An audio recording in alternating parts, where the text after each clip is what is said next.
So from here, I will get the IPR from the lower body reservoir. This is the IPR. And I will combine, for example, so if you use well flow, you can use this feature, show composite IPR. All right, so you can see I have 3 IPRs. The red one, I can use the legend. All right, the red IPR shows the upper body IPR. All right, you can go back in this video and you will check that the permeability of the upper body is lower than the lower body permeability. So that's why the IPR is smaller. And the lower body IPR is this one, the green IPR. And if I produce them commingle, I will get this composite IPR of blue color. All right. And I will do that actually. I will produce the 2 bodies. I will produce the 2 reservoirs.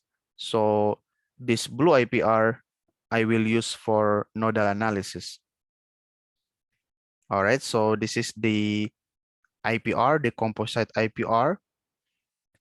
So you see, I model the IPR using this one, layer parameters. This is the analytical IPR, but you can also construct the IPR using manual information by providing productivity index input.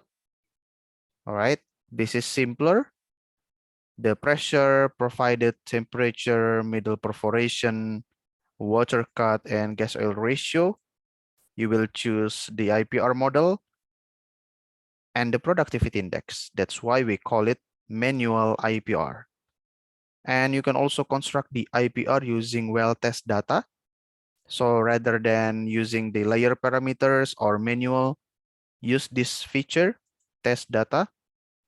In this case, you need to provide the well flow with at least 1 well test data. All right. Consists of pressure, bottom hole pressure, and flow rate. All right.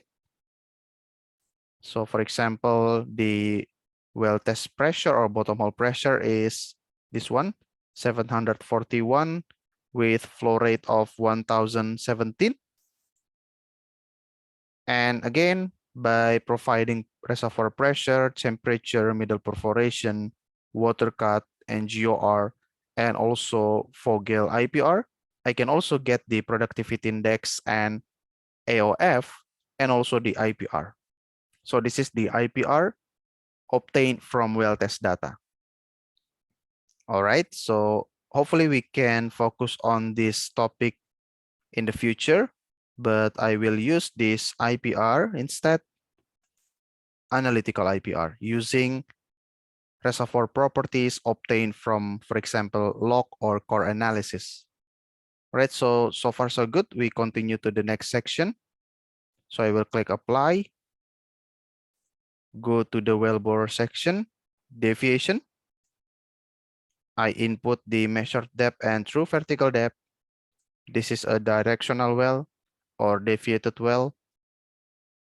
And this is the plot, wellbore deviation plot, TVD, true vertical depth, against the cumulative displacement. All right. Apply and go to the equipment section. This is the tubing starting from the reference depth. All right. Here I get that from here. The Kelly bushing to wellhead. Go back to equipment. This is the end of the tubing. External diameter. All right. OD, outer diameter of the tubing. ID, internal diameter of the tubing with the absolute roughness. And for the casing, starting from the 0 depth, all right. And then this is the bottom of the and this is the bottom of the well. OD of the casing is 7-inch, and internal diameter of this one, absolute roughness, this number, and So far, so good. No restriction, no trace points. Okay, so forward temperature model, I will model it using this calculated one. And for the temperature model, it will be calculated using the surface surrounding temperature of 83 degrees Fahrenheit. All right. And again, this is calculated. So from here, we go to the last data input, which is ESP data. All right, starting from this section. So I have this motor model already selected, nameplate rating, 50 horsepower. All right, with the voltage and the ampere, cable size. Okay.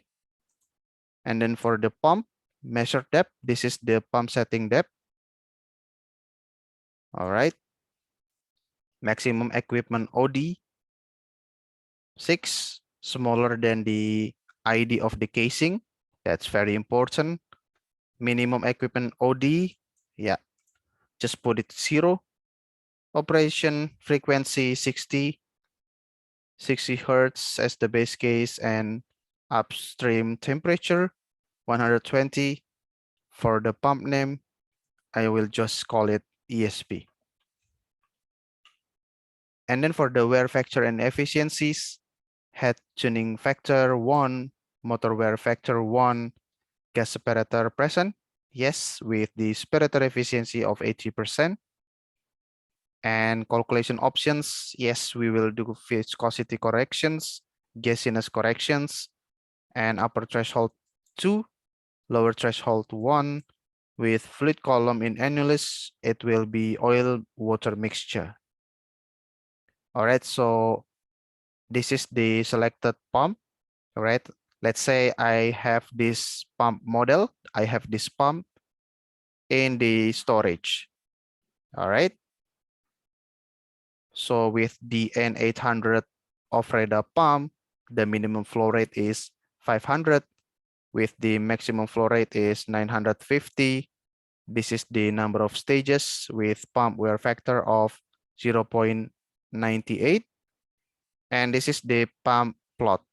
All right, pump curve, showing the head against the in-situ flow rate and motor load, horsepower against the in-situ flow rate. All right, so this is the typical type curve. All right, but you can also select the other pump model by clicking this one, select catalog data. All right, so you can choose, for example, Alnas pump, Centrilift, Novomed, Reda. All right, you can select many manufacturers. In this case, I already selected the pump, and I will just simulate the pump. Okay, so far so good. The last section is actually dashboard. I already showed that. All right, so from here, let's check the tuning. Okay, I will just leave it blank, no survey data. So I will just do pure simulation without matching, which is fine actually. But better, of course, if you have data, bottom hole flowing pressure data, for example, you can do matching to better select the flow correlation. Okay, and then we will go to the analysis.